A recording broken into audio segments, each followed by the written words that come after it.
Buongiorno, buongiorno, buongiorno nonostante tutto, nonostante la morte di un'altra ragazza, la 27enne Vanessa Ballan, uccisa sulla soglia di casa da un uomo violento che da un anno la stava perseguitando dopo la fine di una breve relazione. Madre di un bambino di 4 anni in attesa di un secondo figlio, era probabilmente al 3° mese di gravidanza, non ha avuto nessuna pietà quest'uomo, questo lavoratore di una impresa edile di origini kosovaro, che l'ha accoltellata con fendenti violenti e che poi si è dato alla fuga in bicicletta. È andato a casa a farsi la doccia ed è lì che è stato poi arrestato. Era un uomo spaventosamente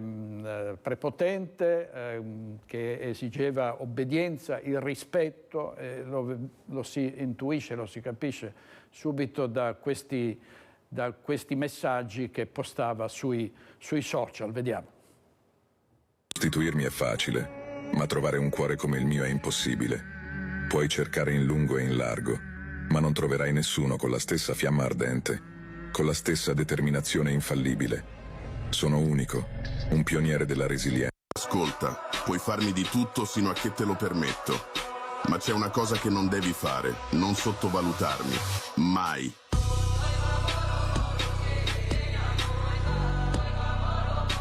L'ho amato profondamente, con una sincerità che credevo condivisa. Per te ero pronto a tutto.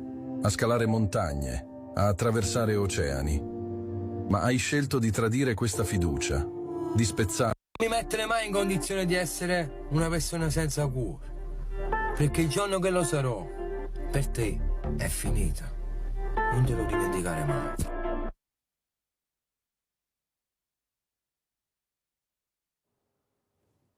Allora, questo erano i messaggi, avete visto, di che prepotenza, violenza dimostrata da quest'uomo, da questo 41enne.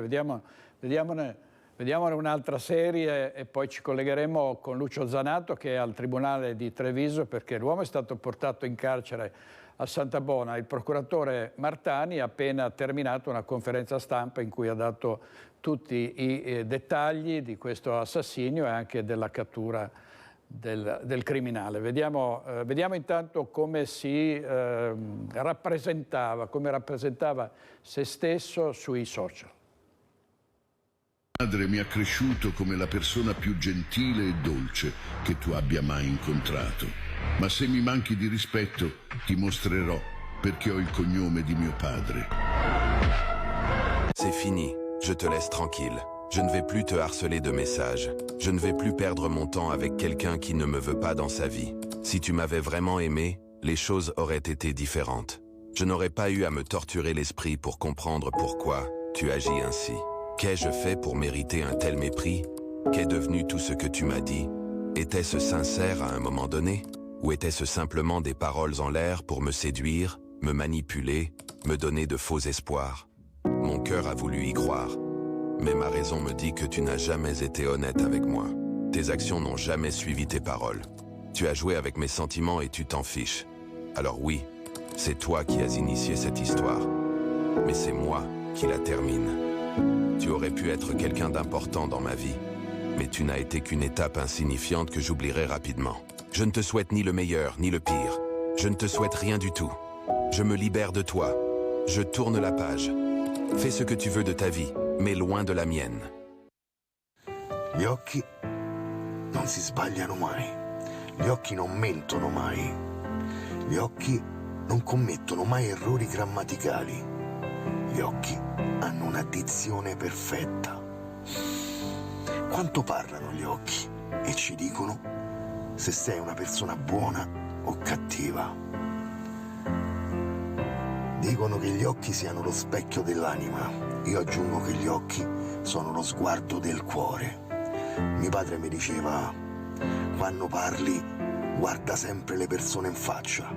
Non abbassa mai lo sguardo, perché se abbassi lo sguardo vuol dire che c'hai la coscienza zozza come la merda. di padre. E così si manifestava questo killer e vogliamo immaginare che la povera Vanessa Ballan si fosse accorta in ritardo di che personalità, con quale personalità deviata avesse a che fare, con quale violenza si sarebbe ritrovata, una violenza che poi l'ha portata ad una fine atroce sulla soglia di casa. Dicevo che è finito poco fa l'intervento del procuratore Martani alla conferenza stampa. Il killer per entrare in casa della vittima ha sfondato la porta a martellate e poi ha usato un coltello da cucina. Andiamo subito da Lucio Zanato davanti al Tribunale di Treviso. Lucio, a te.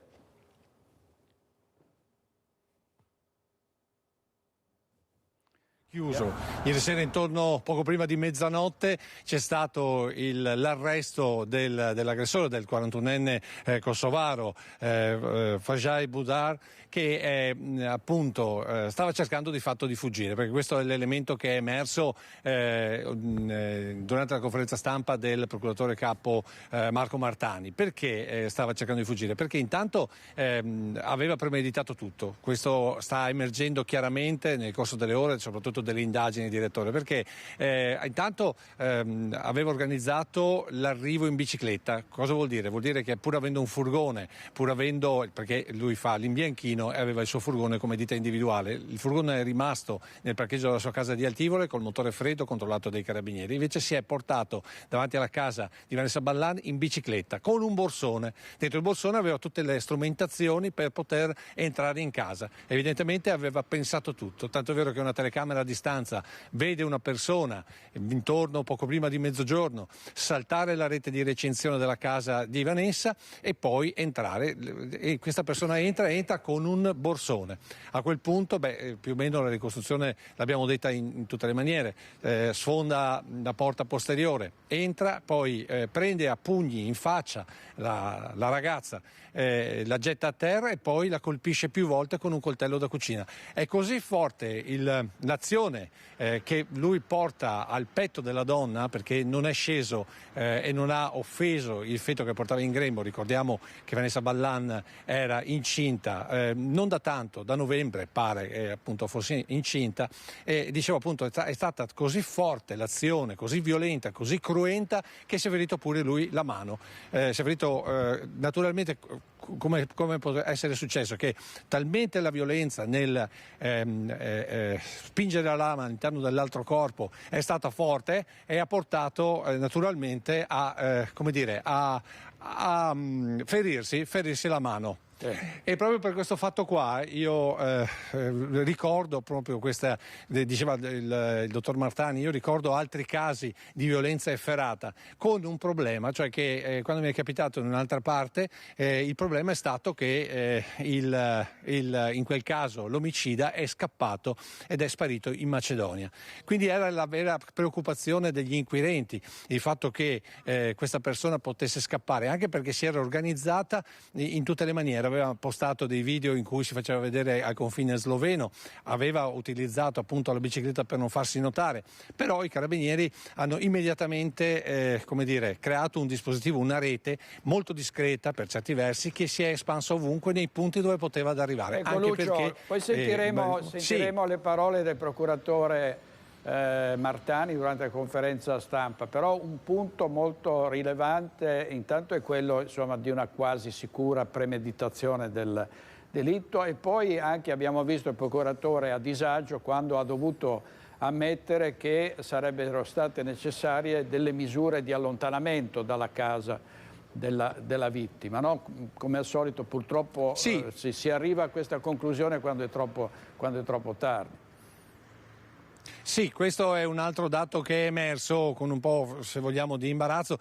E in realtà lui dice non c'erano gli elementi per un arresto, ma forse per un provvedimento di allontanamento, forse probabilmente sì. Certo è che lui dopo la denuncia di stalking aveva già subito un controllo da parte delle forze dell'ordine, del sequestro del materiale, in particolare alcuni telefoni dove c'erano dei filmati che lui utilizzava proprio per stalkerare Vanessa Ballan, e questo provvedimento sembrava l'avesse un po' tranquillizzato, tanto è vero che tutto questo si era un po', come dire, era un po' sciamato, chiamiamolo così, salvo poi ritornare in questa violenta azione proprio ieri, tra l'altro poco più di 24 ore fa, perché stando a quello che ci ha detto il procuratore Martani, il compagno manda un messaggio a Vanessa intorno alle 11:34 e ottiene risposta, un messaggio WhatsApp, 11:51 ne manda un altro e questo messaggio rimane senza risposta ma anche senza ricezione, quindi non è stato letto.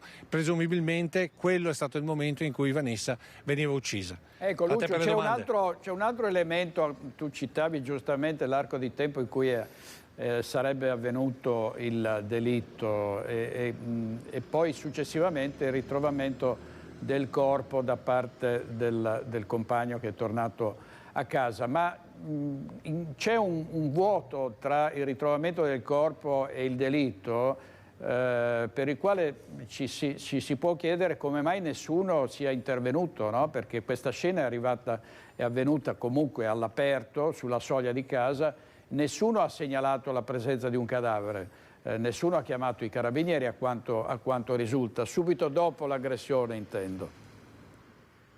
Per quanto riguarda il tema dell'aggressione, quel buco sono buchi diciamo così di pochi minuti, sicuramente questo lasso di tempo, ricordiamo appunto si parla di una decina di minuti perché 11:51 circa il delitto, poco dopo il rientro a casa del compagno, in quello spazio lì sicuramente o non c'era gente intorno per verificare, perché ricordiamo quella è un'area sia abitata ma di gente che lavora e quindi di conseguenza può essere che tutto questo non abbia, sì, probabilmente c'era stato sicuramente qualche grido d'aiuto perché la vittima ha tentato di difendersi, ma tutto deve essersi veramente consumato in pochi minuti e con molta efferatezza, perché quello è quello che ha sottolineato il procuratore Martani, tanta efferatezza, tanta forza, tanta violenza, tanto odio, potremmo definire così, perché ha scaricato tutta la sua rabbia su questo corpo, prendendo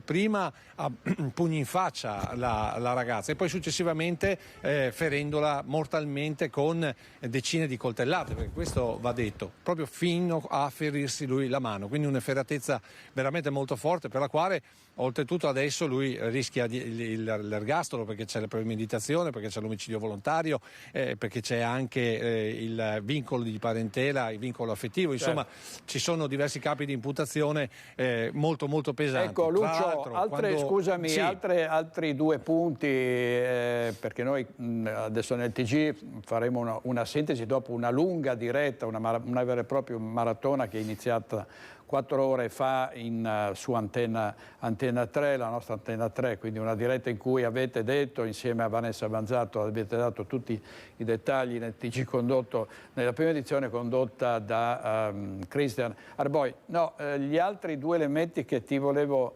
sottoporre è che la denuncia di Vanessa la querela sarebbe stata sporta dopo una prima intrusione in casa di questo muratore, è così, no?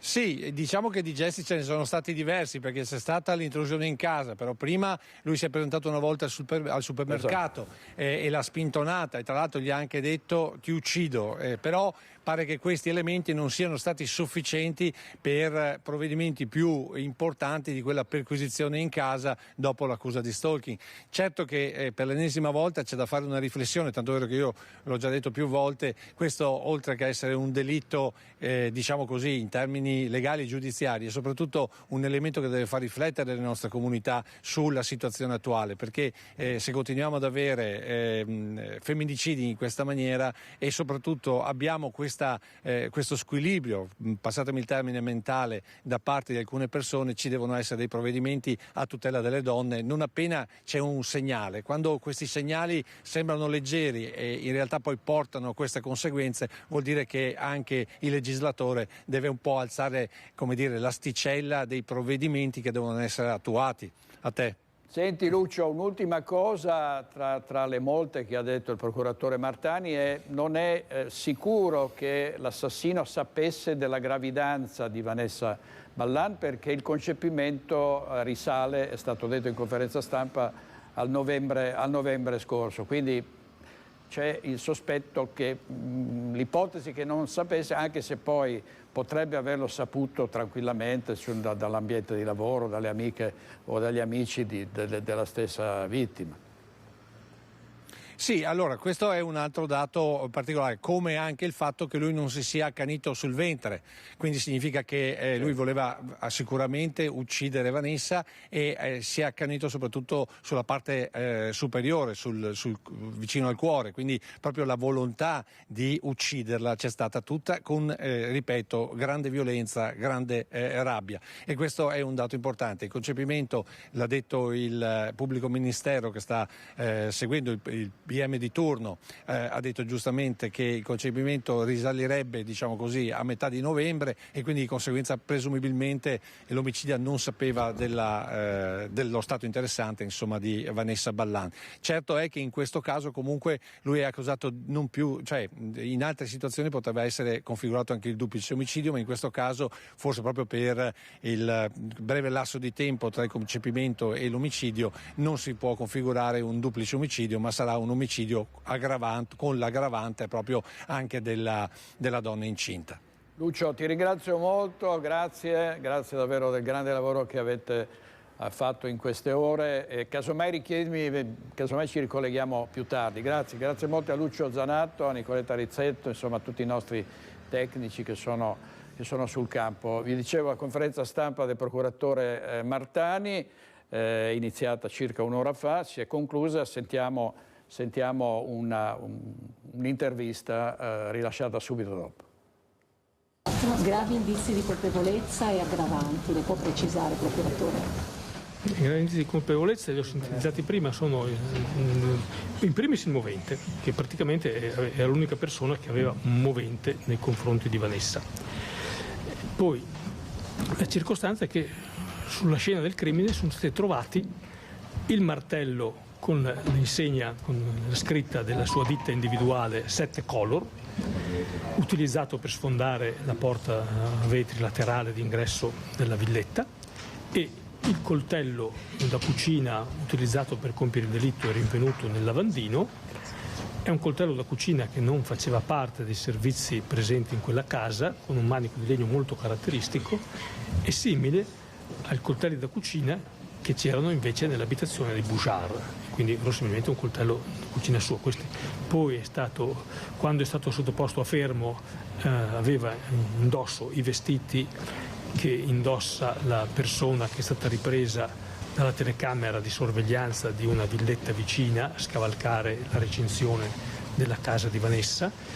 Queste videoriprese non consentono di identificare il volto, però si capisce come la persona di sesso maschile è vestita, e sono i vestiti che poi vengono sequestrati al momento del fermo a Bouchard. Il Bouchard infine aveva anche una ferita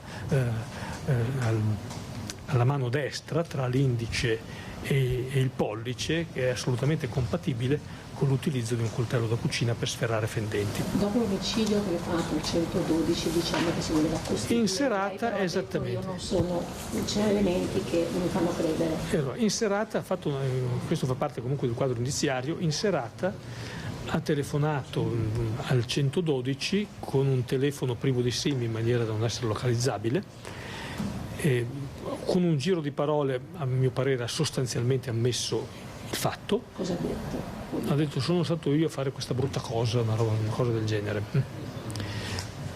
Ha sostanzialmente ammesso il fatto e ha detto che si sarebbe costituito la mattina dopo alla stazione Carabinieri di Riese.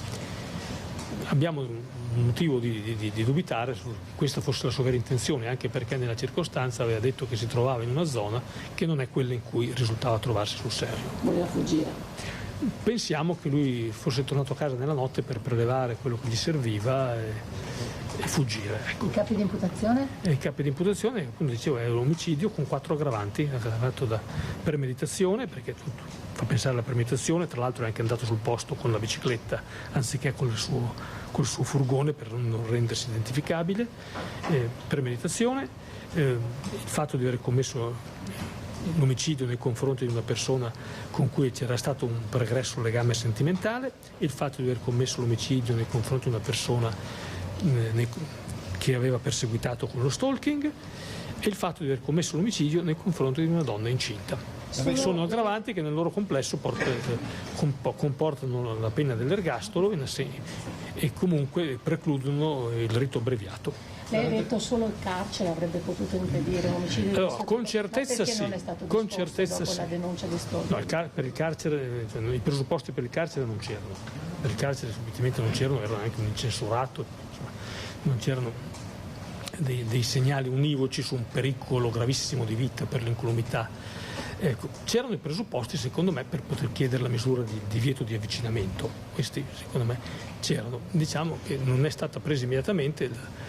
Il magistrato titolare del fascicolo ha ritenuto di approfondire prima con una richiesta di tabulati e probabilmente è stato ritenuto anche tranquillizzante il fatto che ci sia stata una perquisizione immediata, perché cioè, il caso, volevo sottolineare, è stato preso in mano subito, quindi semmai c'è stata non una non tempestività di trattazione, ma c'è stata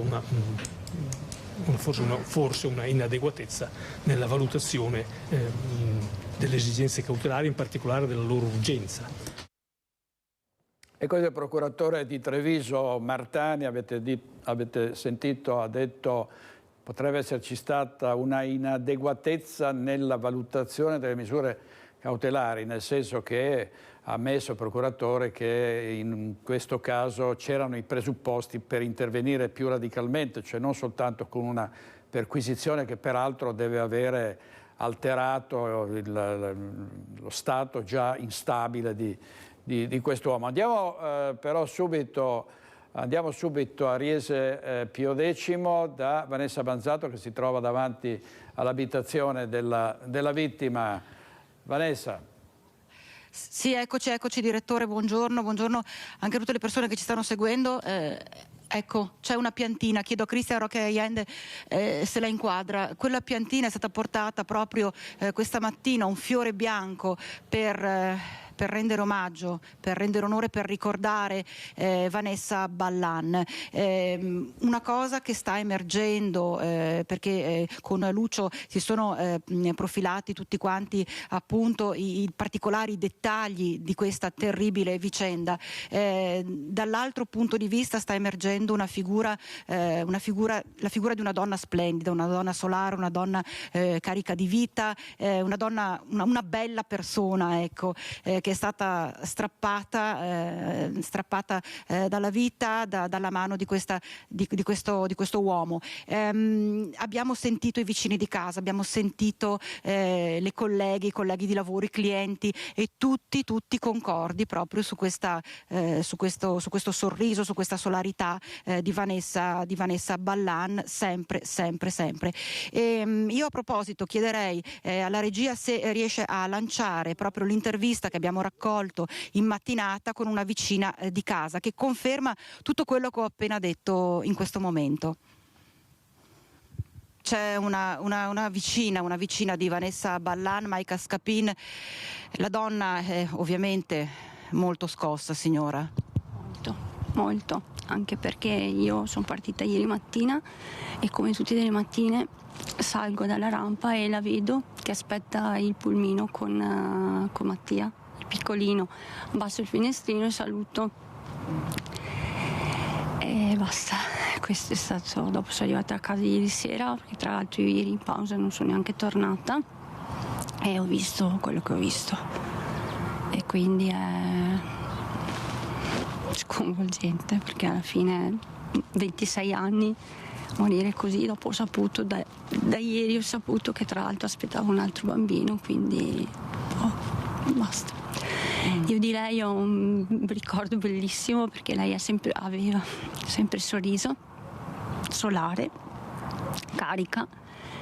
Io l'ho sempre vista così da quando sono arrivati, quindi loro sono arrivati 4 anni fa circa, che il bambino ha 4 anni.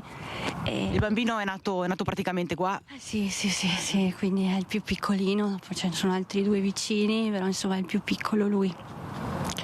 E basta, loro li ho sempre visti come i bambini del quartiere, no? Perché appunto sono giovanissimi, però uniti. Vicini, cioè tra loro li ho sempre visti assieme e bella famiglia, perché anche quei genitori io li vedo tante volte qua, quindi insomma così, basta, non so. È una cosa che sconvolge davvero tutti. Sì, perché ripeto,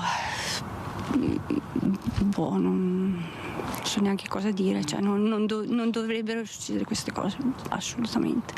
Senta, si è detto che la persona che avrebbe ucciso Vanessa Ballan in più occasioni si era presentato anche davanti casa, aveva fatto minacce e quant'altro. Lei si è mai accorta di niente? Ha mai notato persone sospette o movimenti strani? No, assolutamente no, perché appunto essendo magari via tutto il giorno non si è neanche modo, e dopo comunque tra gli impegni di lavoro e tutto, sì, guardi il tuo e basta, cioè nel senso, però no, anche perché questo è un quartiere tra l'altro tranquillo, cioè nel senso non passa quasi mai nessuno, quindi non so, no, su questo non so dirvi niente. Siete spaventati voi adesso? Un pochino sì, io dico la verità, ieri sera sì, dopo quando, è brutto da dire, però dopo quando ho saputo che l'hanno preso, un attimo, con questo non vuol dire che questo risolve o consola o niente, però insomma un po' ieri ero spaventato, perché insomma il modo non è stato non so neanche cosa dire veramente, scusate invece del modo di esprimermi, ma una sofferenza comprensibilissima, vicine di casa, vi conoscevate, e poi ecco una cosa che lei ha ricordato e che hanno ricordato anche tante altre persone che abbiamo sentito anche ieri, proprio la solarità di Vanessa Ballan. Sempre sorridente, sempre, io da quando l'ho vista qua e dicevo, e il bambino ha preso da te, perché Mattia era uguale, cioè è uguale, sì. È sorridente, lei era sempre sorridente, dopo la risata sua era contagiosa, perché la sentivi proprio, era una risata contagiosa, forte, cioè ci sono, non so come dire, no, e quindi sì, sono scioccata sinceramente, ve lo giuro, sono proprio scioccata. Pensate come vicini, come quartiere, non so, di fare qualcosa, di fare un momento per ricordare Vanessa? Guardi, io ancora devo sì, sentire insomma i vicini, spero di sì, perché è il minimo che possiamo fare per una persona così e basta. Grazie davvero, grazie davvero.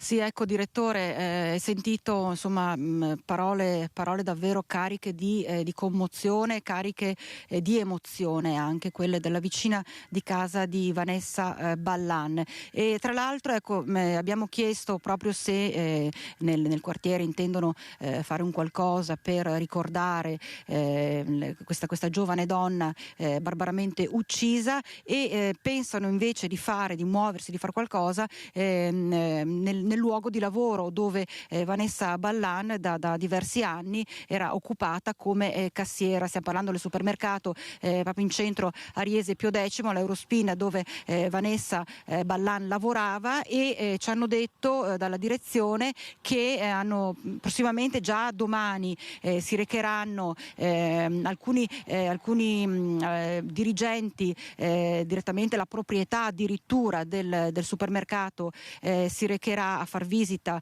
proprio al sito di Riese Pio X per portare vicinanza ai colleghi di Vanessa Ballan e anche ai familiari della 26enne. E abbiamo parlato con appunto questo referente della direzione e ci ha comunicato, non ha voluto parlare al microfono perché era molto molto scosso, ma ci ha comunicato la vicinanza estrema di tutti alla famiglia, ci ha detto che mancherà toccherà tantissimo questa giovane donna, sempre per il discorso della sua presenza forte che lasciava un orme importante, un'impronta importante in qualsiasi posto si trovasse, nello specifico nel luogo di lavoro, e ha voluto ricordare anche che appunto tutte le persone che lavorano all'interno di questo supermercato sono unite al di là, ecco, dell'essere colleghi, sono unite proprio da uno spirito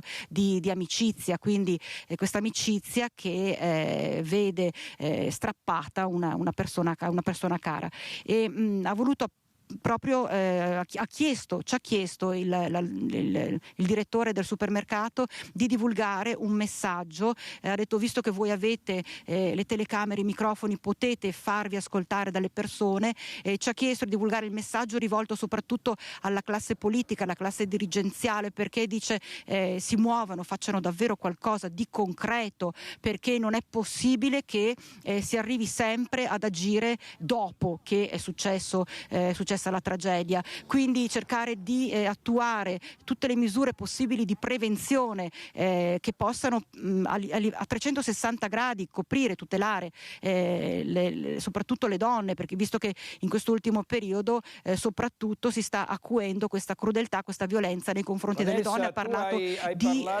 hai parlato anche con una cliente, mi pare, no? All'esterno Io ho parlato anche con... Certo, ho parlato anche con una cliente. Allora, direttore, la possiamo ascoltare? Sì. L'abbiamo sentita proprio fuori dal negozio. È giovanissima così, insomma, aveva tutta la vita davanti.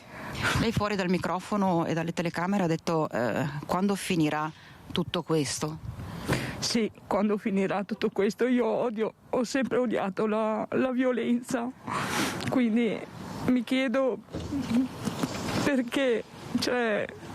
perché devono morire tante persone così. Sono ancora scossa dalla perdita di Giulia Cecchettin, anche se purtroppo io, giustamente abitando qui a Riese, non la conoscevo, però la vicenda, tutto quello che è successo, sì, ha scosso molto, sì. Ecco. E adesso? E adesso un altro, purtroppo. E mi chiedo quando veramente finirà tutto questo. Qual è una cosa, ecco, la cosa, lei ha parlato del sorriso di Vanessa Ballan, ma qual è anche la particolarità che aveva questa donna? Era sempre, io me la ricordo sempre solare, buona, gentile, educata con tutti, perlomeno con me. Mi ricordo anche il mio compagno, veniamo qua spesso a fare la spesa, e quando io non c'ero Vanessa diceva: ma dov'è Jessica? Diceva, Jessica è a casa, salutala tanto da parte mia. Piccoli gesti, parole semplici che però rendevano grande questa persona. Sì, era una persona veramente buona, solare, ripeto, anche una gran voglia di vivere proprio. Mi dispiace per quello che è successo. Lei è molto scossa? Sì, perché all'inizio il mio compagno mi aveva mandato un messaggio: sai, è morta una persona da Riese, però Riese perché mettono il comune giustamente, e poi una mia amica mi ha mandato la foto, ho detto oh no, mi sono messa a piangere, perché ho detto mamma mia, fino all'altro giorno parlavano di Giulia, adesso ce n'è un altro.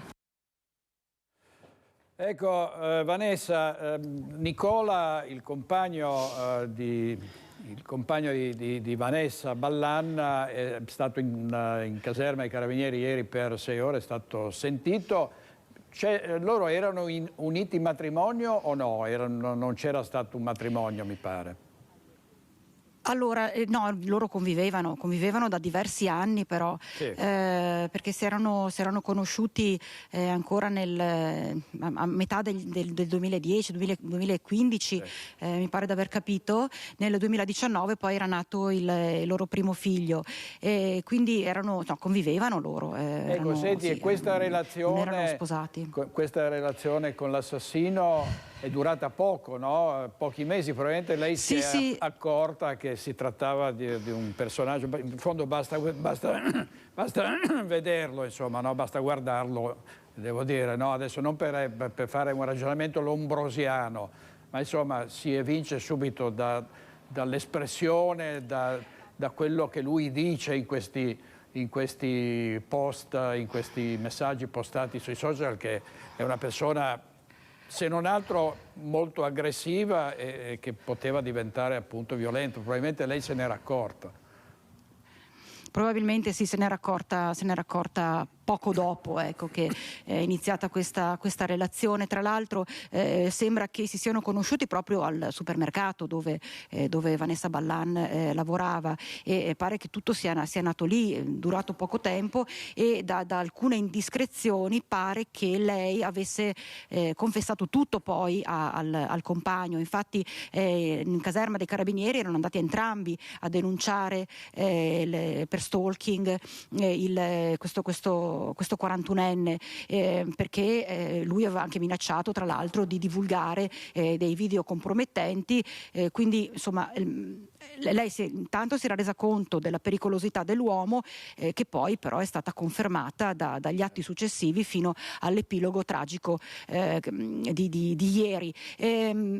Dicevo, sì, lei aveva avuto questa relazione breve e almeno questo, ecco, da tutta la voce al momento di corridoio, perché sì, si parla di questa relazione, ma non c'è la certezza ancora delle durate e quant'altro. Comunque insomma c'è stata questa relazione tra i due che lei ha voluto interrompere e purtroppo come vuole il copione, questo drammatico, tragico copione, lui non ha accettato il no e quindi è arrivato a ucciderla. Una reazione violenta che abbiamo visto in tanti altri analoghi casi. Vanessa, grazie molte, grazie anche a te, a tutti i nostri inviati, i nostri tecnici, per questa copertura che dura da ieri. Grazie molte, buon lavoro, casomai ci risentiamo, se ci fossero novità chiedici pure la linea.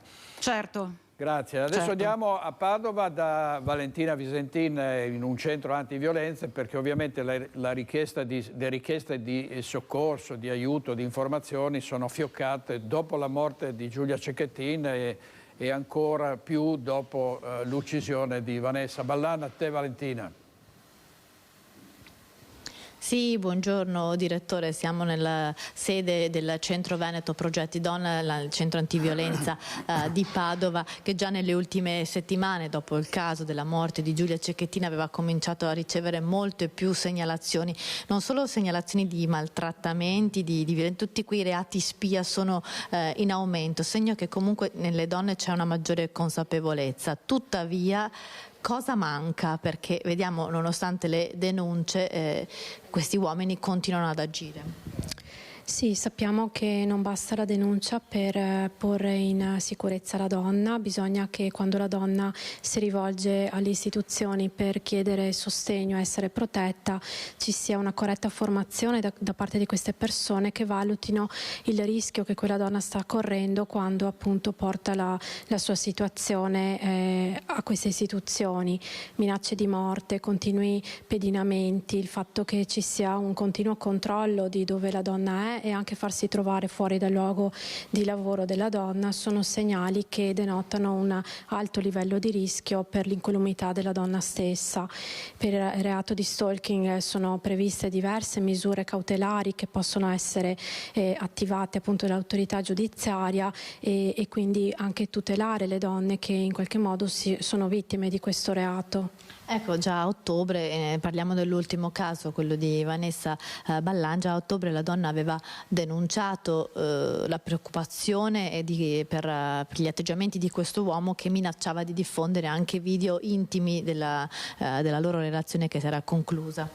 Sì, la minaccia di diffondere materiale intimo non consensualmente è un reato tra l'altro introdotto dal Codice Rosso, quindi è una nuova fattispecie di reato ed è un reato molto grave che va a ledere anche proprio la dignità e l'intimità di quella persona, e già questo doveva in qualche modo porre in allerta l'autorità giudiziaria nel valutare appunto anche la gravità e il rischio che questa donna stava vivendo.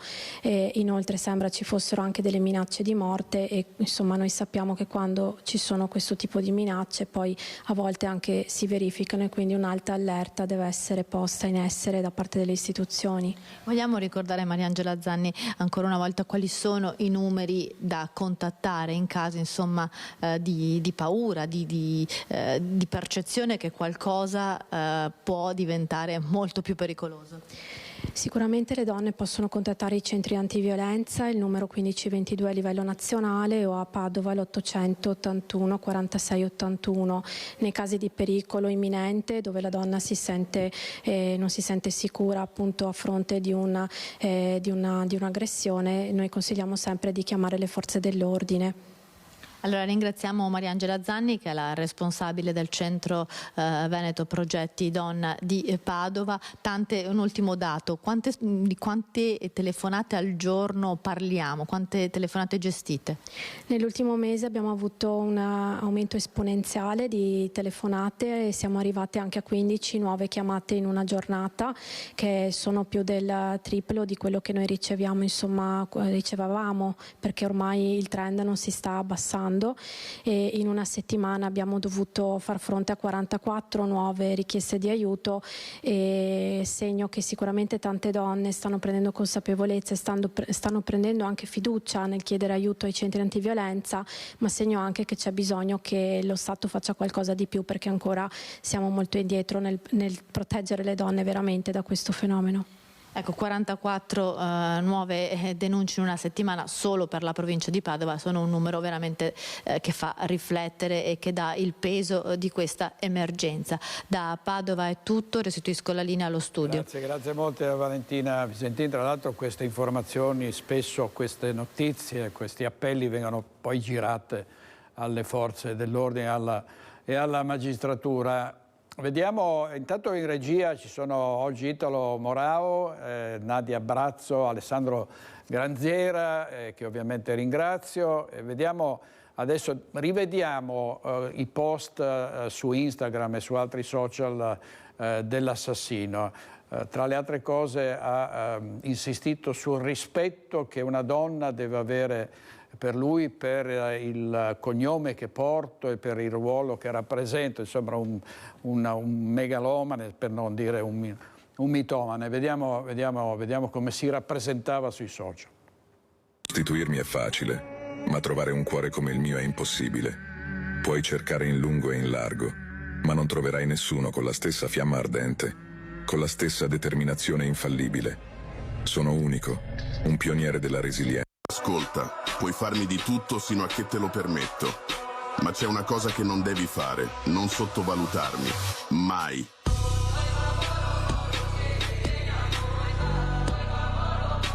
L'ho amato profondamente, con una sincerità che credevo condivisa. Per te ero pronto a tutto, a scalare montagne, a attraversare oceani. Ma hai scelto di tradire questa fiducia, di spezzare. Non mi mettere mai in condizione di essere una persona senza cuore, perché il giorno che lo sarò, per te è finita. Non te lo dimenticare mai.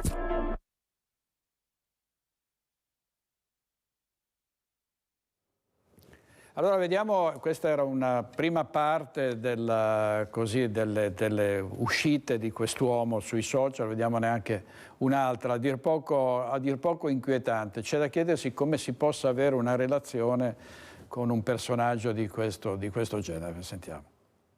Mia madre mi ha cresciuto come la persona più gentile e dolce che tu abbia mai incontrato. Ma se mi manchi di rispetto, ti mostrerò perché ho il cognome di mio padre. C'est fini, je te laisse tranquille. Je ne vais plus te harceler de messages. Je ne vais plus perdre mon temps avec quelqu'un qui ne me veut pas dans sa vie. Si tu m'avais vraiment aimé, les choses auraient été différentes. Je n'aurais pas eu à me torturer l'esprit pour comprendre pourquoi tu agis ainsi. Qu'ai-je fait pour mériter un tel mépris? Qu'est devenu tout ce que tu m'as dit?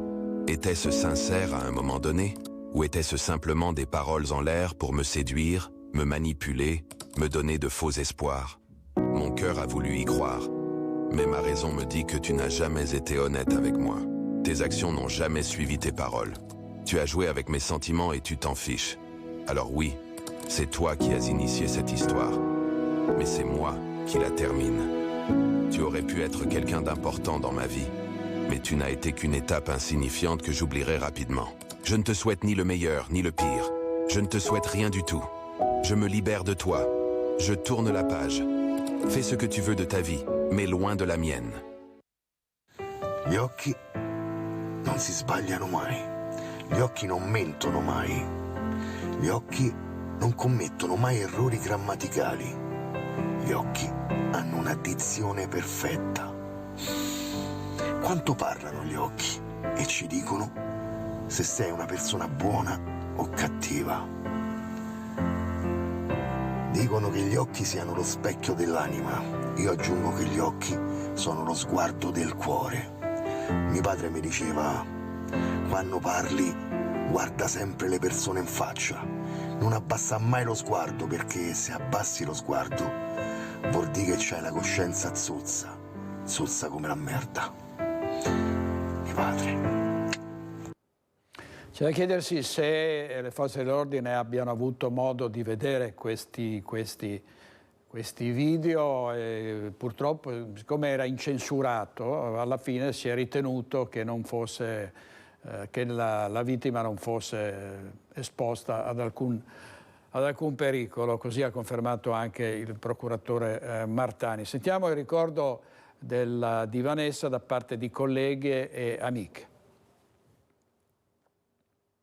Vanessa Ballan aveva già assieme al suo compagno un bambino di 5 anni e adesso aspettava un altro bambino, era incinta di 3 mesi. Sì, non sono sicura di quanto tempo perché non... però sì, si sapeva al lavoro che era andata via per maternità. Quindi era a casa adesso in questo periodo per maternità? Sì, sì. Da quanto tempo è che non la vedeva? 3 settimane più o meno. Io sono arrivata a casa da lavoro e mi è stato detto c'è stato un omicidio oggi e sono andata subito a cercare e ho visto che era lei. Tra l'altro diceva anche proprio poco fa che il marito veniva a prenderla tutte le sere. Sì, non tutte le sere, però molte sere quando finivamo alle 7:30 c'era lui col bambino che l'aspettavano in macchina. Quindi una famiglia tranquillissima? Sì. E Vanessa Ballan, lei ha detto che era una donna radiosa, una donna solare. Sì. Come la descriverebbe oltre a questo? Molto simpatica, ci faceva ridere un po' a tutti, aveva un bel caratterino. Sì. Non ci sarebbe mai pensato a una cosa del genere? No, mai. Mai pensato che qualcuno potesse avere così tanta cattiveria nei suoi confronti? No, mai. Una famigliola veramente a posto, per bene, insomma ero molto felice anche per loro. E siamo veramente sotto shock perché ci sembra una cosa del tutto... perché non trovo un resto recuperabile all'interno di un orizzonte di senso. Perché è vero che i femminicidi, ho sempre dato e non concesso che di femminicidio si tratti, ci sono, però all'interno di un contesto del genere lo troviamo poco opinabile, insomma. A noi sembrava forse più probabile si fosse trattato di un furto, di una rapina, qualche cosa, anche perché, ripeto, la famiglia è così per bene che non avremmo mai immaginato che potesse trattarsi di un atto di questo tipo. Sì, lei faceva la cassiera, io andavo là come cliente, però è nata, sai, quella cosa che buongiorno, poi siamo passati, magari come stai, come va la vita, era sempre una ragazza serena, una ragazza gentilissima, una ragazza che veramente un angelo, cioè aveva sempre quel sorriso, cioè, non l'ho mai vista turbata. Poi facevamo anche le battute, cioè come va, si tira avanti, oppure dai tesoro, cioè non mi ha mai detto niente di che. Cosa fai di sabato? Facevo, vado a casa, ho i 3 figli, mi fa stai sempre di corsa. Oppure se mi mancava un prodotto era sempre disposta ad andare a vedere magari se c'era in offerta, oppure che mi serviva un prodotto che non lo trovavo, mi indicava il riparto. Ma era una ragazza che io ti giuro sono rimasta veramente scioccata, perché non era solamente un rapporto cliente e cassiera, era nata quella cosa, quasi un'amicizia. Cioè ogni volta che la vedevo, oppure che passavo solamente a prendere una bottiglietta d'acqua, era là alla cassa, io pure se c'era un'altra cassa facevo le 2 parole con lei e lei era sempre serena, cioè non lo so cosa è successo. Cosa può essere successo secondo lei? Non so, non abbiamo mai parlato della sua vita, però lei era, cioè non la vedevi che era nervosa, che era io, l'avrò vista un mesetto fa, ma 15 giorni fa, cioè quando vado ogni volta che la trovavo era una ragazza che facevamo le solite chiacchierate d'amiche.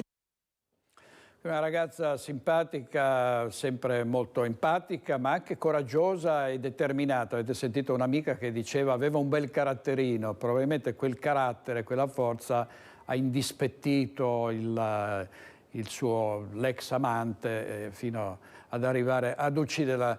Chiudiamo per ora questa pagina e poi avremo altri collegamenti con i nostri colleghi, ma andiamo a Martellago dove c'è stato un raid dei ladri. In una notte sono state ripulite 3 case. Andiamo da Ilaria Marchiori. Sì, buongiorno direttore, buongiorno ai nostri telespettatori. Siamo qui col sindaco di Martellago Andrea Saccarola perché domenica è stata una giornata decisamente calda dal punto di vista dei furti, non solo a Martellago ma anche poi in varie frazioni, sindaco. Esatto, è stato colpito il nostro comune con 3 furti avvenuti in orari anche particolari dalle 15:30 alle 19:30 e i nostri 3 concittadini appunto hanno subito questo furto.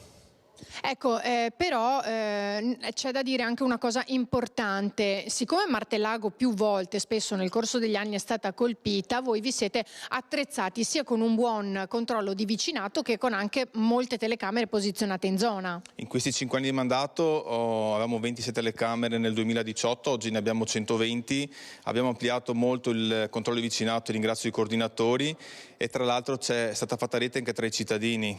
Logicamente abbiamo guardato anche i dati rispetto agli anni scorsi, nel 2023 abbiamo quasi un 50% di furti in meno. Questo non vuol dire che siamo più bravi di altri comuni, probabilmente i ladri hanno scelto altre zone, però anche quello che abbiamo fatto a livello di sicurezza è contato.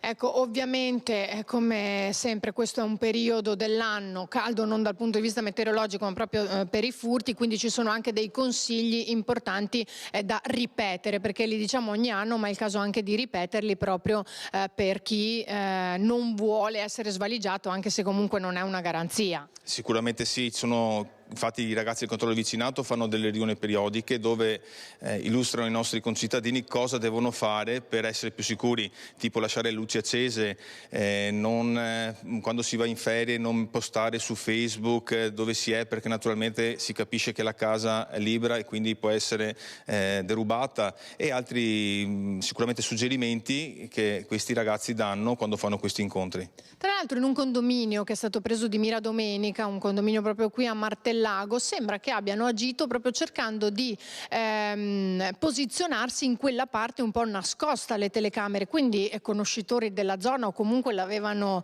analizzata precedentemente. Molto probabilmente sì, perché sono entrati in una via secondaria, non sono entrati nella strada principale dove abbiamo 2 telecamere che puntano proprio all'entrata e all'uscita di via Fappanni, sono molto probabilmente entrati da dietro scavalcando la recinzione, sono saliti al primo piano e sono entrati in casa di queste persone.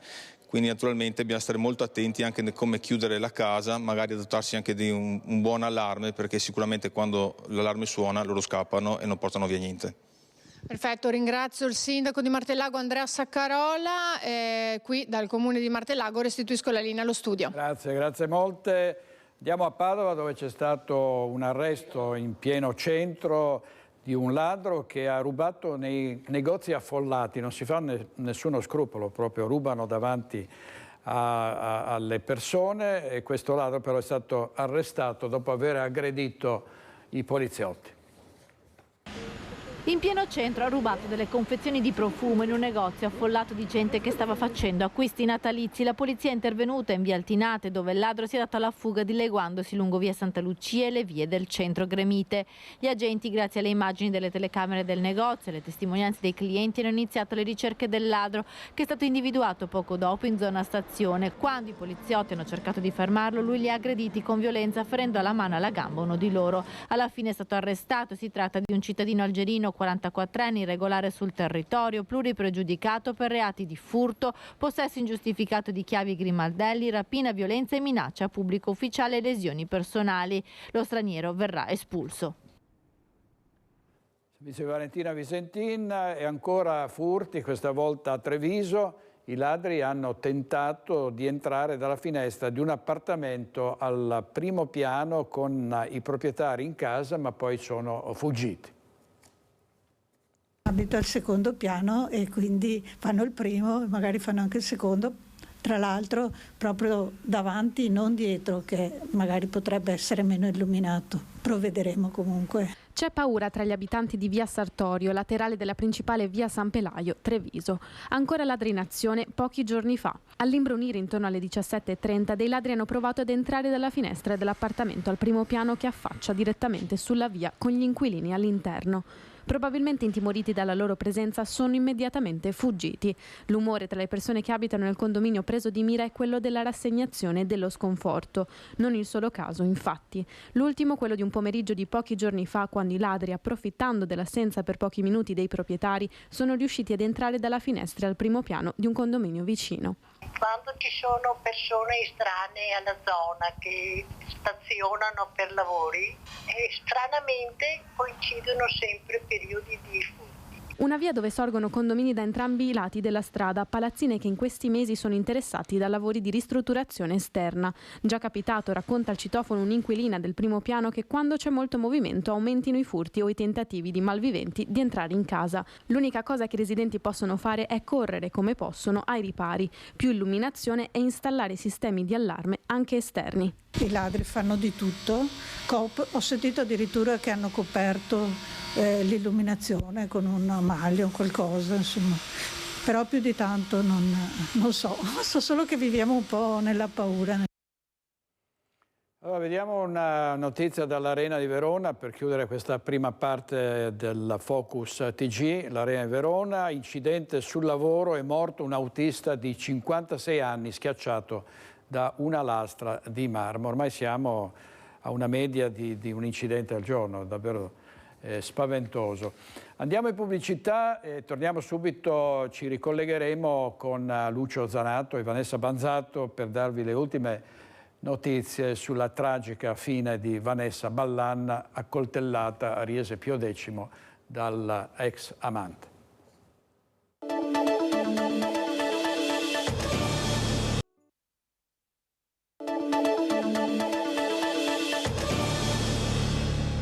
Nuovo in diretta con Focus TG, la tragica fine di Vanessa Ballan. È da ieri che sulle nostre reti vi stiamo dando conto dell'ultimo femminicidio, un feroce assassinio proprio a Riese Pio X. La vittima aveva 27 anni, era considerata una ragazza simpatica, empatica, si ricorda spesso il suo splendido sorriso. Tra poco andremo da Lucio Zanato, ma ricostruiamo questa terribile vicenda nel servizio della nostra redazione. Freddata con diverse coltellate sull'uscio di casa, è morta così poco dopo l'ora di pranzo Vanessa Ballan, 26 anni, mamma di un bimbo di 4 ed incinta del secondo. Abitava in questa villetta in via Fornasette a Spineda di Riese Pio X. A trovare il corpo senza vita il marito Nicola Scapinello, 28 anni, che sotto shock assieme ad un vicino di casa ha chiamato i carabinieri. L'orrore si è consumato in pochi istanti in questo quartiere residenziale circondato dalla campagna. Sul posto sono subito arrivati i carabinieri e sulla base di alcune indicazioni fornite dallo stesso marito è scattata la caccia al killer. Per tutto il pomeriggio l'area è stata battuta palmo a palmo dai carabinieri con pattuglie a terra e con l'elicottero che ha sorvolato la zona. Dalle indicazioni trapelate si cercava uno straniero, pare un cittadino kosovaro quarantenne residente nel vicino comune di Altivole, scappato a bordo di un furgone di colore bianco. Si era ipotizzata anche la presenza di un secondo fuggitivo, notizia poi non confermata dalle indagini. Nel tardo pomeriggio è arrivata l'altra notizia del fermo di uno straniero da parte dei carabinieri. L'uomo è stato portato in caserma e poi rilasciato. Intanto sul posto, oltre ai militari dell'Arma, sono arrivati anche il pubblico ministero Michele Permunian ed il medico legale Antonello Cirnelli, che hanno proseguito gli accertamenti. Sul corpo di Vanessa Ballan sono state riscontrate diverse coltellate, almeno 7 fendenti al torace e numerose lesioni alle mani, a conferma di come la giovane abbia provato a difendersi disperatamente dalla furia del suo assassino. E poco fa si è appreso che la donna, assieme al marito, aveva presentato il 26 ottobre scorso denuncia per stalking nei confronti di uno straniero, un altro kosovaro con il quale aveva avuto una relazione che la ricattava dicendo di avere dei filmati compromettenti. Dopo che la giovane aveva deciso di troncare ogni rapporto, l'uomo continuava a molestarla e tempestarla di telefonate, tanto che il magistrato che seguiva il caso stava valutando se mettere una misura cautelare nei confronti dell'uomo, quell'uomo che verosimilmente oggi si è presentato sulla porta di casa, sfondando la porta a vetri con un martello e uccidendola a coltellate, rendendosi poi irreperibile.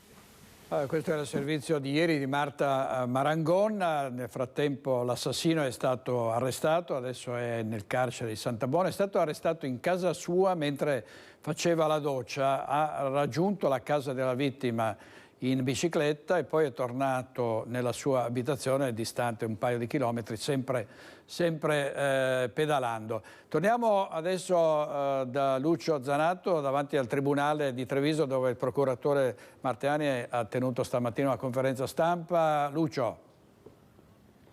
Sì, ti ho richiesto la linea, direttore. Intanto buongiorno a te di nuovo e buongiorno ai telespettatori di Rete Veneta, perché qui si sta maturando l'idea che questa fosse veramente un'azione di vendetta, perché tutte le caratteristiche di questo puzzle si stanno proprio configurando su questo disegno.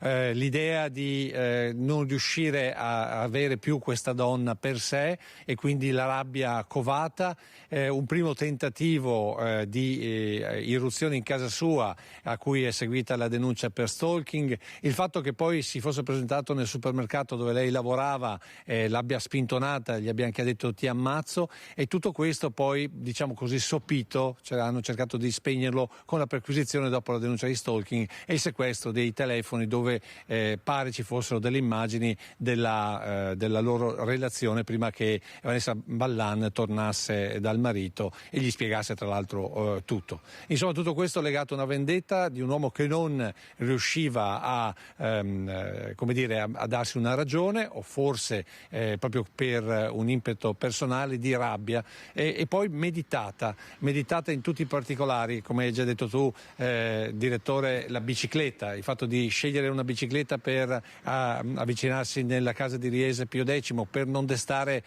sospetti, l'entrare saltando da dietro la rete con il borsone con gli attrezzi che utilizzava come imbianchino, utilizzare un martello per sfondare la porta per entrare dentro, lasciare questo martello all'interno con la scritta 7 color, che poi è la ditta individuale, per cui lasciando chiaramente degli indizi che portassero evidentemente gli investigatori a lui. Dopodiché l'efferatezza, lo ricordiamo ancora una volta, 7 coltellate, tutte all'altezza del cuore, con una forza e una brutalità veramente uniche. Prima però Vanessa è stata presa a pugni sul volto, diverse le chimosi che sono state riscontrate dal medico legale, e poi naturalmente proprio queste 7 coltellate che ne hanno provocato la morte. Va detto che era così forte l'impeto in queste coltellate per cui l'aggressore, l'omicida, si è addirittura ferito lui stesso la mano, tipico di quando tu spingi a fondo il coltello, un coltello da cucina, e questo coltello a un certo punto la lama rientra nella tua mano, tanto vero che appunto è stato ritrovato così. Poi, direttore, l'ultima parte, ovvero come è stato preso, perché lui ha aspettato la notte, è rimasto girovagato per le campagne tra Altivole e Riese, Altivole dove sta e Riese dove ha compiuto l'omicidio, per poi nella notte entrare in casa. Lì aveva pronti i documenti per espatriare, aveva pronto il furgone della ditta per poter scappare. I carabinieri evidentemente aspettavano questa situazione, si sono appostati in maniera molto discreta e per evitare qualsiasi tipo di reazione hanno atteso che lui facesse la doccia. Si è levato i vestiti sporchi di sangue, è entrato nella doccia e come ha aperto la porta, una volta lavato, si è trovato appunto i carabinieri davanti. A quel punto non ha fatto altro che arrendersi. Si è arreso, però non ha rilasciato dichiarazioni.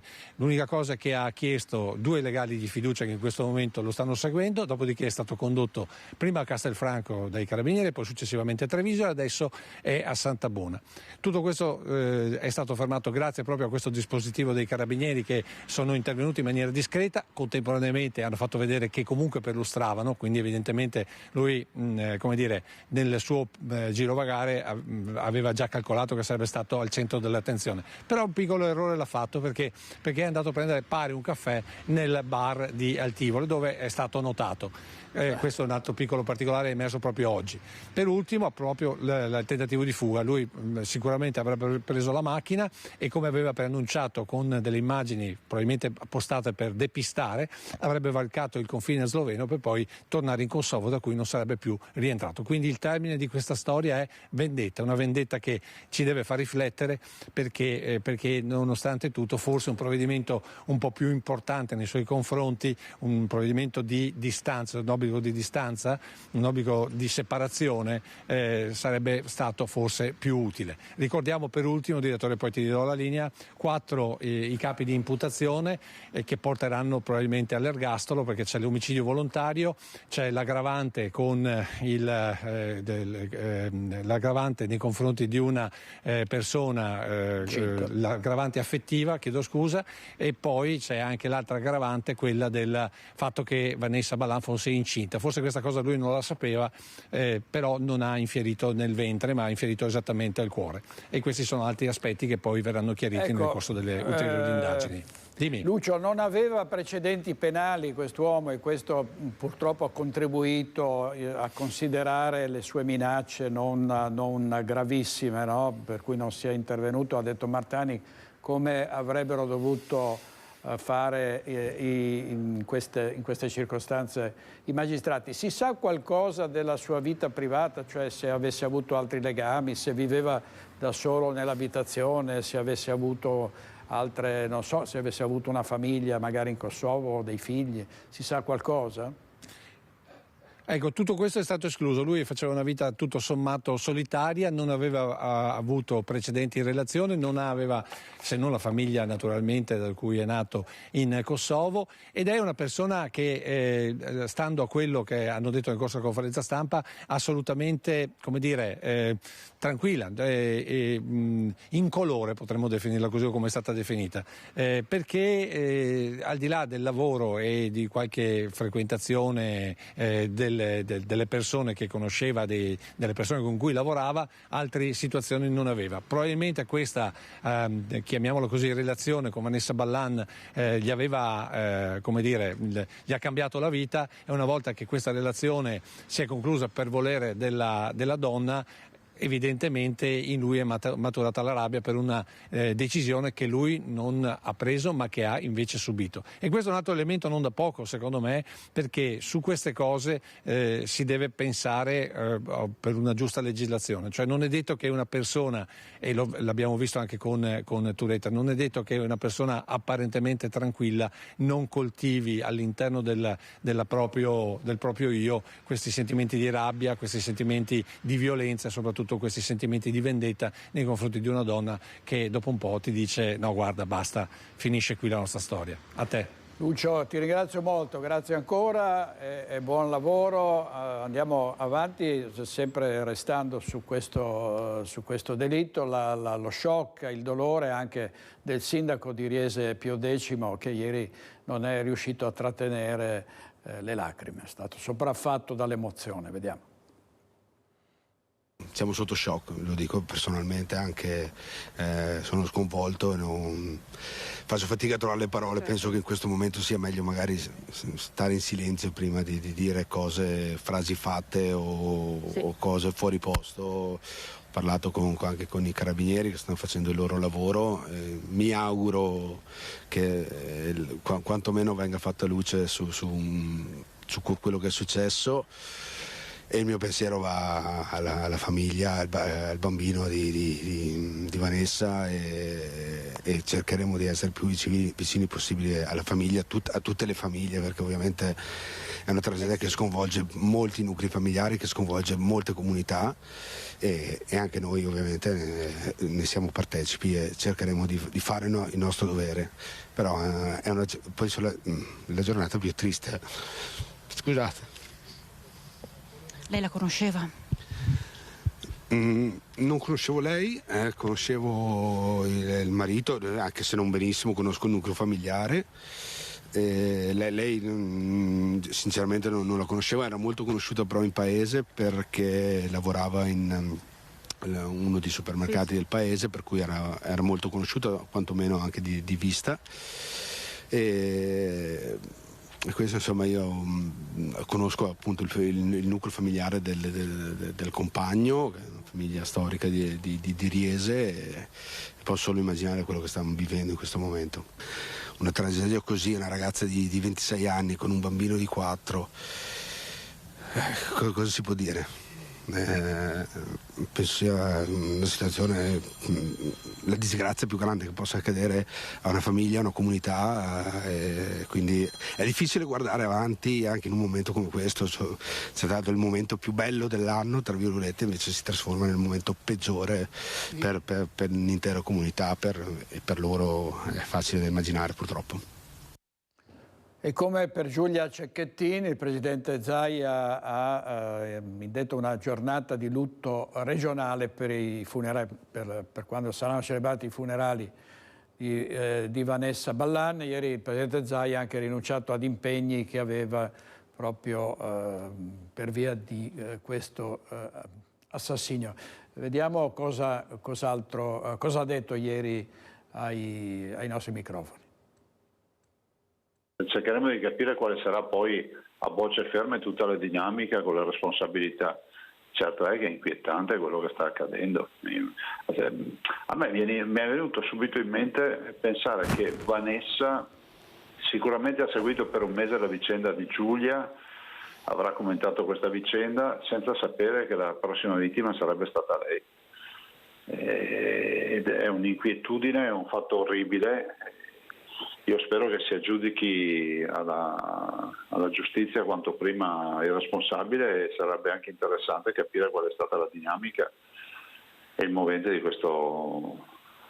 quello che è accaduto, ma per movente non intendo la giustificazione, intendo di capire cosa ha in testa sta gente, perché comunque è ingiustificabile, appunto, non ci sono parole.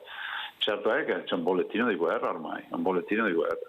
E la verità è che è il tema della difficoltà della gestione della sfera emozionale, e quindi spesso il prototipo di chi ammazza è un prototipo di una persona che comunque tutte le sue emozioni, che siano, diciamo, di successi o insuccessi nella vita, di relazioni non sentimentali ma con altre persone o sentimentali, hanno tutte una pessima gestione, soprattutto se sotto pressione. E quindi non le so dire quale sia poi la storia di questo caso, però mi sento anche di dire, insomma, che i femminicidi non sono una caratteristica dei giovani, cioè i femminicidi stanno lambendo un po' tutte le fasce di età. Presidente Zaia, andiamo avanti con altre notizie di cronaca a questo punto. In Valli del Pasubio è scivolato sul ghiaccio ed è finito in un dirupo di 12 metri più in basso, rimanendo ferito e in stato di ipotermia. Era scivolato lungo la scarpata per oltre 20 metri con un dislivello di oltre 12 metri fino a fermarsi sul torrente Leogra. È successo ieri, tardo pomeriggio, a Valli del Pasubio, ad un anziano che era andato a buttare della cenere quando è scivolato su una lastra di ghiaccio. A dare l'allarme il nipote, che non vedendolo rientrare dopo un po' di tempo è andato a cercarlo, vedendolo in fondo al torrente. I vigili del fuoco, arrivati da Schio, hanno predisposto una calata, raggiungendo l'anziano rimasto ferito, che è stato stabilizzato sul posto e poi caricato su una barella che è stata issata con tecniche speleo-alpino-fluviali fino al piano stradale.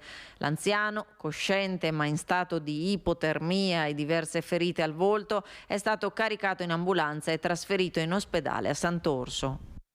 Servizio di Luisa Bertini, andiamo a Thiene, dove una quindicenne è stata investita mentre attraversava la strada, è stata portata al pronto soccorso. Incidente in tardo pomeriggio a Thiene, quando, secondo le prime ricostruzioni della Polizia Locale Nord-Est Vicentino, impegnata sul posto per i rilievi, una donna alla guida di un'utilitaria stava percorrendo Viale Bassani con direzione via Bosco dei Preti e dopo aver oltrepassato la rotatoria con via Montegrappa, per cause in corso di accertamento ha investito una quindicenne che aveva impegnato l'attraversamento pedonale. A seguito dell'urto la giovane è stata soccorsa dall'ambulanza del 118 e trasportata in codice giallo al pronto soccorso dell'ospedale di Sant'Orso. Intervento dei Vigili del Fuoco ieri sera alle 21:30 per l'incendio di un filtro di aspirazione delle polveri di lavorazione delle vinacce all'interno di un silos delle distillerie Maschio in via Bosco a Vazzola in provincia di Treviso. Nessuna persona è rimasta coinvolta. Impegnate le squadre dei Vigili del Fuoco di Conegliano con un'autopompa e un'autobotte, i volontari di Asolo, l'autoscala e il caposervizio di Treviso. Parzialmente coinvolto per danni da fumo il tetto della struttura. Sono in corso da parte dei tecnici dei Vigili del Fuoco gli accertamenti sulle cause del rogo e la completa messa in sicurezza della struttura. E ieri l'interrogatorio di garanzia del giovane di origine marocchina che sul web diffondeva video di propaganda dell'Islam violento, disposti gli arresti domiciliari. Uno studente di ingegneria informatica dell'Università di Padova che ha frequentato un istituto tecnico nel Rodigino con buoni voti si chiama Ali Abdelli, il ventenne, arrestato dalla Digos di Padova per apologia e istigazione a delinquere, aggravati dalla finalità di terrorismo e addestramento con finalità di terrorismo internazionale. Il ragazzo vive a Merlara con la famiglia, nato in Italia da genitori marocchini arrivati nel nostro paese più di 20 anni fa. Viene descritto come un ragazzo tranquillo dai familiari, ma i suoi profili social raccontano una storia diversa. Video di addestramenti fisici per mujahideen, ricette casalinghe per confezionare ordigni, post che inneggiano alla jihad pieni di odio verso gli ebrei, gli omosessuali e i soldati americani. Il giovane informatico molto esperto aveva tessuto una rete di contatti con persone radicalizzate anche all'estero. Ieri c'è stato l'interrogatorio di garanzia davanti al giudice che ha disposto gli arresti domiciliari. Il ventenne si è avvalso della facoltà di non rispondere. L'indagine della Digos di Padova, coordinata dalla Procura distrettuale di Venezia, era iniziata nel marzo del 2022. Tantissimo il materiale raccolto in quasi 2 anni. Ali Abdelli pubblicava i suoi post soprattutto in occasione di anniversari come quello dell'11 settembre o dell'8 febbraio, data in cui vennero pubblicate le vignette satiriche sull'Islam dal giornale francese Charlie Hebdo, oppure pochi giorni dopo lo scoppio della guerra israelo-palestinese. Sotto shock la comunità di Merlara, dove vive la famiglia, mamma, papà camionista e una sorella. Mi lascia basito il fatto che con la possibilità di gestire tutto a mezzo internet e web si possano creare queste situazioni che oserei dire di pericolo per le nostre comunità. Ripeto, tutto da verificare, però leggendo anche i giornali, vedendo che la Digos ha fatto indagini da 2 anni, probabilmente certo fondo di verità deve esserci. Mi preoccupano molto i capi d'accusa. Ancora cronaca, la polizia stradale durante alcuni controlli in una zona industriale di Padova ha sorpreso un camionista che utilizzava una calamita per alterare il tachigrafo. Controllo e tappeto della polizia stradale di Padova per evitare comportamenti scorretti alla guida da parte degli autisti dei mezzi pesanti. I controlli si sono concentrati tra Padova Est e la zona industriale dove il traffico è maggiore. In via Messico gli agenti della polizia stradale hanno scoperto un camionista che utilizzava una calamita per alterare il tachigrafo, un dispositivo che rileva il numero di chilometri percorsi, la velocità e le ore di guida del mezzo. In totale sono stati controllati 5 camion italiani, rilevando una ventina di infrazioni. I poliziotti della stradale hanno rimosso la calamita e hanno ritirato la patente di guida nell'attesa del provvedimento di sospensione. Dato stacco pubblicitario, ci rivediamo tra 2 minuti.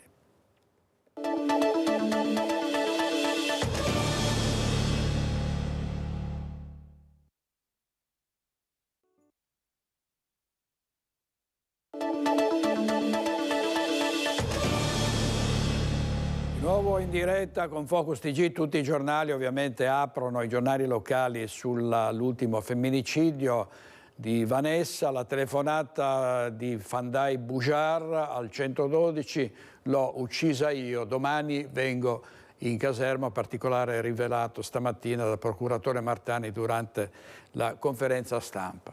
Spesso protagonisti di questi fatti di sangue sono persone che hanno delle malattie mentali, sono persone da curare, sono psicopatici, poi ci sono le perizie che accertano se erano nella capacità di intendere e di volere. Sentiamo cosa ha detto rispetto all'esigenza, dopo la legge Basaglia, di provvedere con strutture adeguate, il direttore generale dell'ULSS Marca Trevigiana, Francesco Benazzi.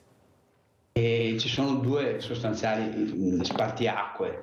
Allora, diciamo che quello della prevenzione, che quindi lavorare su alert che vengono dati o dai comuni, chiaramente che sono nel territorio, che vengono dati dall'assistente sociale dei comuni che conosce le realtà, ai nostri stessi operatori, educatori che frequentano chiaramente, sono nel territorio per varie situazioni, e quindi un'azione di prevenzione, cioè arrivare e prevenire prima che scoppi il problema.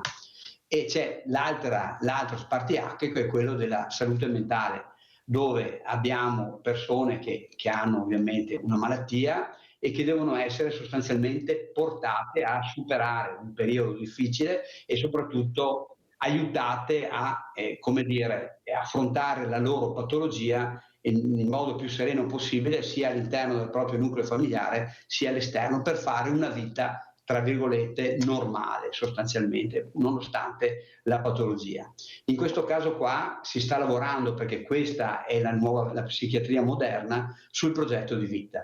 Quindi si cerca di analizzare quali sono i bisogni della persona, la rete familiare, e poi si accompagna la persona possibilmente in un percorso che può essere lavorativo, che può essere l'inserimento in struttura protetta, che può essere in una struttura diurna, in laboratorio, in modo tale che la persona possa riappropriarsi della propria vita.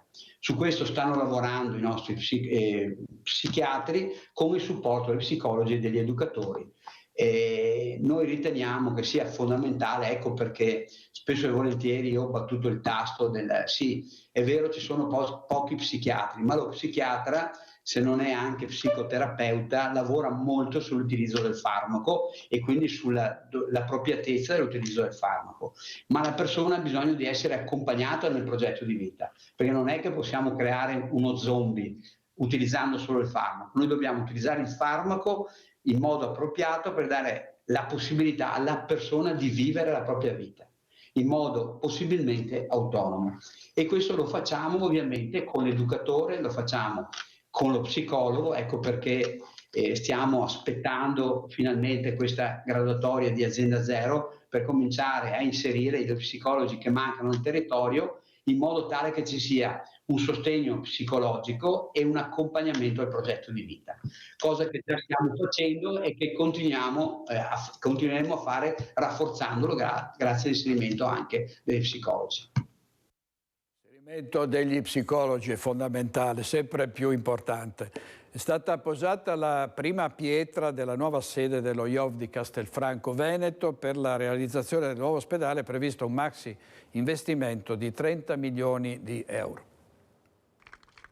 Il giorno tanto atteso è arrivato, posata la prima pietra della nuova sede della radioterapia dello IOV presso l'ospedale di Castelfranco Veneto, già sede dell'Istituto Oncologico Veneto, che tratta ad oggi più di 3.000 pazienti l'anno ed eroga 80.000 prestazioni con le sedi di Padova e Monselice.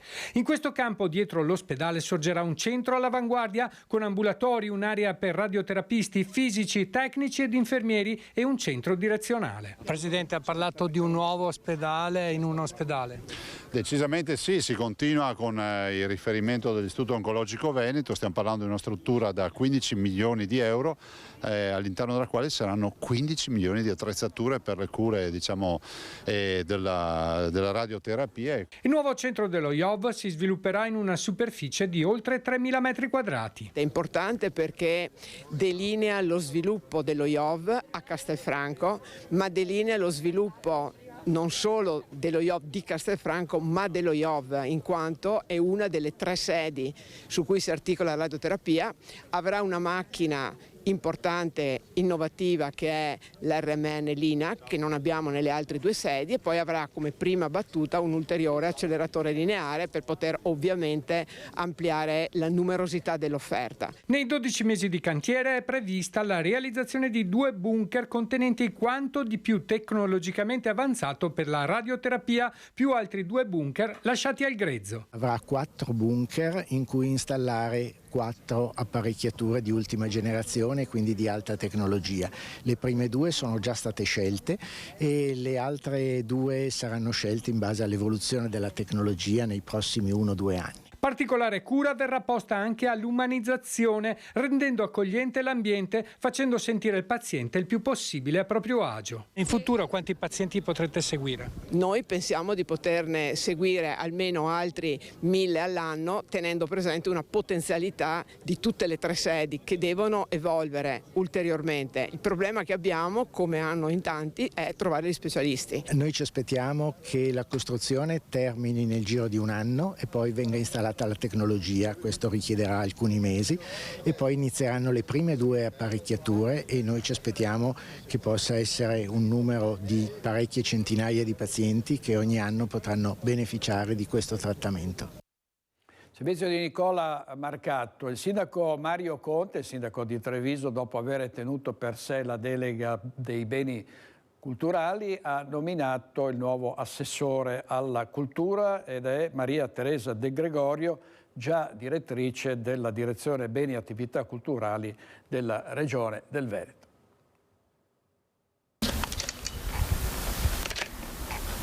Passa il testimone Mario Conte alla nuova assessora alla cultura. Consegnati alla nuova incaricata Maria Teresa De Gregorio come un rito il dossier per Treviso, capitale della cultura 2026, e il libretto delle attività culturali cittadine del 2023, incarico che assumerà a partire dal 1 gennaio 2024. Credo che la cultura sia un terreno sul quale veramente si possono anche stringere delle relazioni e dei rapporti, andando a creare una rete e un sistema che si può definire un ecosistema, cioè nel senso che non solo il sistema delle istituzioni, delle associazioni culturali, ma un sistema che comprenda anche altre realtà che possono contribuire alla realizzazione e alla crescita del tessuto culturale cittadino. Era stata annunciata come una posizione di estremo rilievo per la Giunta Conte, insediatasi a maggio e che già presentava l'incognita dell'assessorato alla cultura.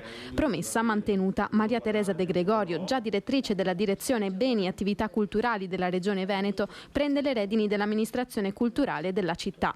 Dopo la priorità di chiamare a raccolta le imprese per fare rete sul versante cultura, tante le idee e i progetti sul piatto. Primo fra tutti portare avanti il programma del dossier cultura per Treviso Capitale del 2026 in vista del 5 marzo, data nella quale sarà presentato il dossier al Ministero della Cultura. Non siamo ossessionati dalla vittoria, siamo orgogliosi di essere nella finale, però per noi è importante il percorso da qui alla finale, nel senso che dobbiamo sfruttare questa opportunità per convocare gli stati generali della cultura trevigiana e generare comunque un momento di crescita importante per la città, per i cittadini e per tutto il territorio. Le forze saranno concentrate in questi primi mesi lì e poi ovviamente l'attenzione a tutto quello che è il mondo della cultura, dalle grosse istituzioni, dai musei, alle biblioteche, al teatro ovviamente, e poi a tutte quelle iniziative che nel territorio accadono e che fanno di Treviso una ricchezza enorme. È tutto per oggi, grazie a Italo Moravo, Alessandro Granziera e Nadia Brazzo in regia. Ci vediamo stasera con Focus alle 21:15. Buona giornata.